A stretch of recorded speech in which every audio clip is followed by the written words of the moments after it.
Good morning, students. This is Algebra Lesson 8, all about area.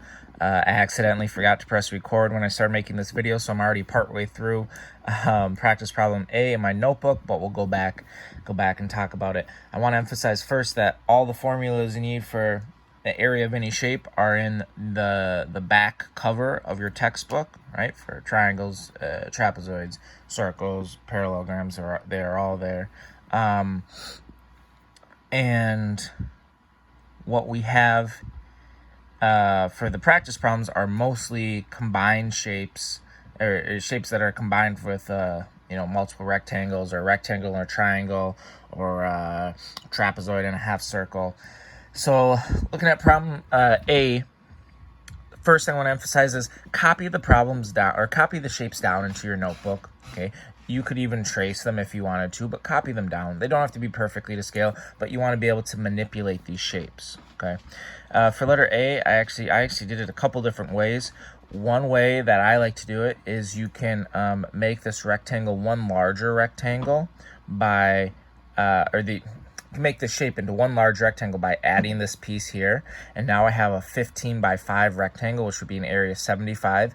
Then you just have to subtract that extra piece you added. 75 minus 18 would be 57. Okay, that's one way you can do it. Kind of, add the missing piece to make it a rectangle, and then just subtract. Or you can just break up the shape that you have. You could break up this rectangle is 12, 2 times 6. This rectangle is 45, 9 times 5. Add those together. You could also break it up with a line going this way, and then you'd have 27 plus 30. You'd also get 57. Okay, a few different ways to do it. Our unit is inches, so we're going to make sure we have our unit of inches squared. Okay, when it comes to problems like this, again, copy the problem down, break it up, like physically, manipulate it with your writing utensil. And there's a few different ways you can break it up and figure it out. Letter B, let's get our unit on here. Feet, let's see, it's going to be centimeters.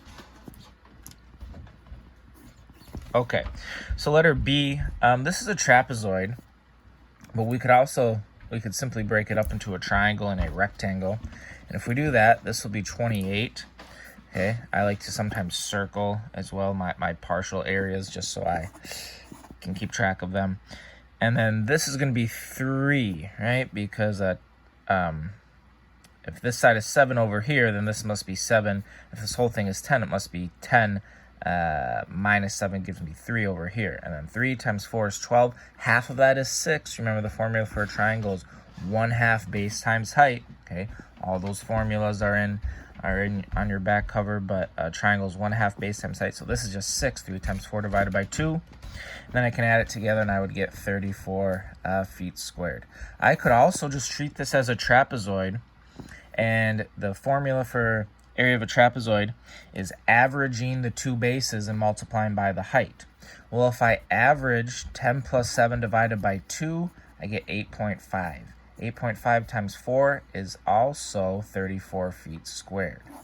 Okay, so I don't have to break off this triangle and do it separately.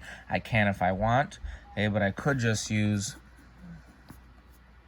if I'm going to just treat it as a trapezoid, which it is because it has one pair of parallel sides, I can average the two bases, multiply by the height. Okay. Letter C, I didn't copy letter C down because I want to emphasize that for letter C, it says the radius of the circle is 5 centimeters. Find the area. Okay. Even if there's no picture in the book, I'm still going to draw a picture just to make sure I don't, confuse the radius with the diameter or confuse what's being asked. And it's centimeters, so it's 5 centimeters. Okay. I'm going to draw the picture even though there's not one in the book. Circle is pi times radius squared, and you can leave your answer in terms of pi, just like for perimeter. So my answer is just going to be 25 pi centimeters squared. Okay, my unit is centimeters squared, right? I put in 5 for the radius. 5 squared is 25 times 3.14. I'm not actually going to multiply by 3.14. I'm going to leave my answer in terms of pi, so it's just 25 pi centimeters squared. Okay. And letter D, the fun one here. You could treat this as a trapezoid and average the two. Let me fix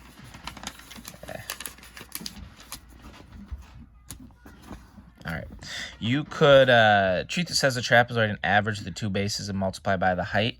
This height here is 4. Okay, or you could cut off this triangle here as well. That's up to you. If I cut off that triangle, then I have 3 times 4 divided by 2, which is 6. This rectangle appears to be, right now, a square, 16.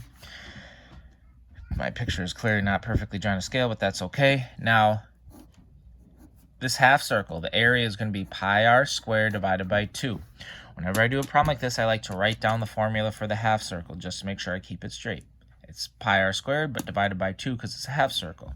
My radius is 2, that squared is 4, so it's 4 pi divided by 2, which equals 2 pi. So now I have all my partial areas. 2 pi for the semicircle, 16 for the square, 6 for the triangle. So that answer is going to be 22 plus 2 pi. And the unit is meters. Meters squared. 22 plus 2 pi meters squared. I can't combine the 22 and the 2 pi, right? They're not like terms, so I just leave my answer as 22 plus 2 pi meters squared. Okay. So again, all the formulas are in the back of the book if you need to check them. We should know these though. You know, on a quiz, we should know formula for triangle, for circle. Parallelogram is just base times height, right? Trapezoid, you average the two bases, multiply by the height. So that is area, lesson 8. I will see you back for lesson 9.